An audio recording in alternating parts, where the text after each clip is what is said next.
Welcome to Pasadena, California. This is a chemical-free household, and we use organic methods for gardening and pest control. And we're going to show you how to take your kitchen composted recycled food and use it in your garden. We have a kitchen composter. It's taken me about a month to fill this composter with my food scraps. I want to take the compost and bury it in the soil to use as a fertilizer, and I don't quite have enough compost for my vegetable bin, so I'm also going to use my Urban Bokashi to mix with the soil, which has rich nutrients in it also. Take a look at this compost.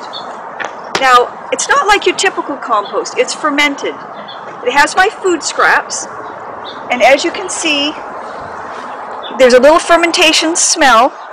I've sealed it so that it's airtight, and I've sprinkled bokashi. There's eggshells, fish, different meat scraps, all basically edible food parts, and then different things from vegetable trimmings, and just things that are really rich nutrients for the soil. So the first thing I'm going to do is I'm going to harvest the tea. That's a very rich, valuable byproduct of this composting method. So I'm going to capture the tea.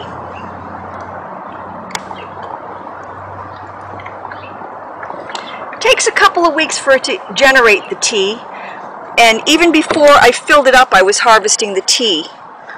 And I basically capture it in a container and then use it that day because it's so rich, it's like a food, it would spoil very quickly. And I really don't want to keep it in my refrigerator, I want to just use it. So I capture the tea, and I mix it with water, and then I use it as a fertilizer. And I'll show you where I'm going to use it in a moment. But first I want to catch every drop of the tea that I can because it's so valuable. Some people call it liquid gold. You know, it has that nice golden color. And it has a little bit of a kind of sweet sour smell from the fermentation.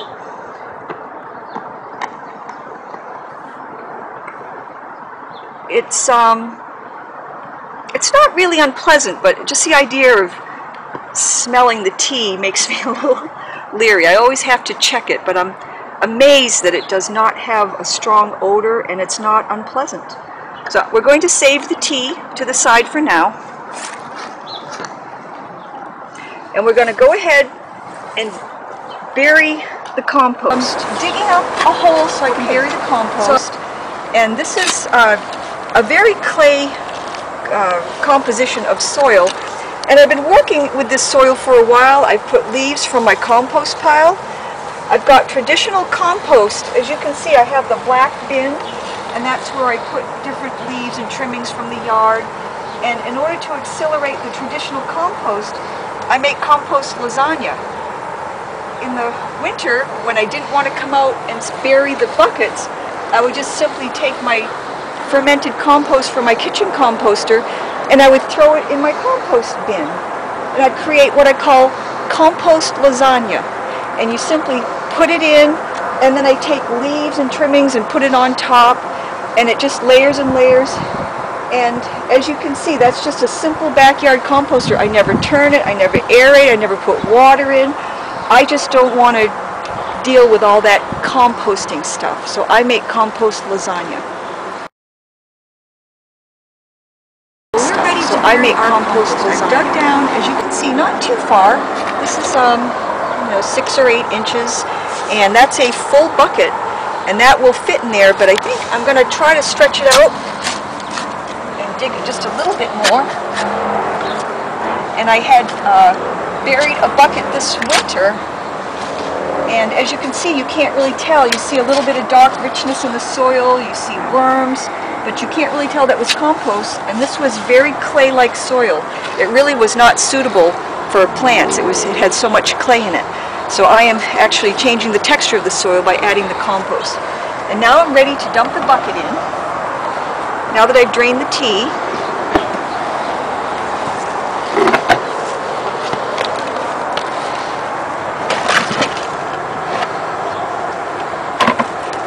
and that's the trap that is at the bottom of the bucket, and that's what keeps the liquid from being mixed with the composting materials, just so we can harvest the tea. And as you can see, this has been in there composting for probably, oh my gosh, probably 3 weeks, and you can still see and make out the ingredients.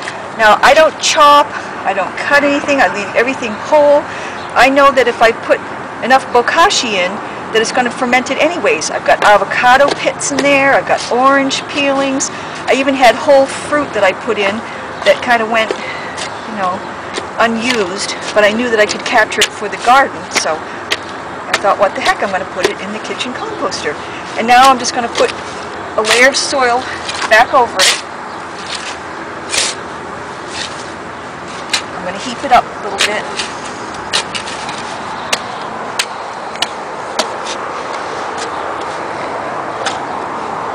There's some big clay balls back in here.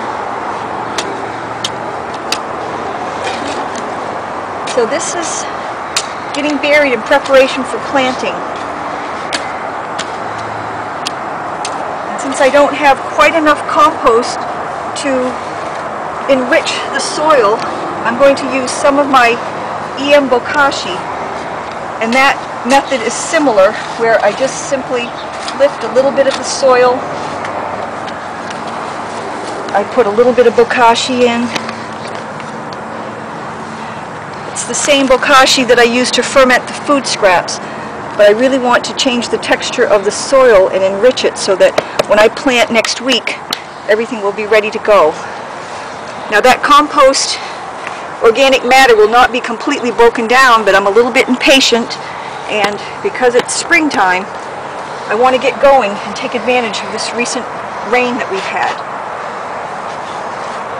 So I'm going to mix a little bit in here and there, and then when I plant, I'm going to mix a little bit more bokashi in, just so that I know that this clay soil has enough organic matter that it will nourish the plants and help them grow strong without requiring any other fertilizers or chemicals.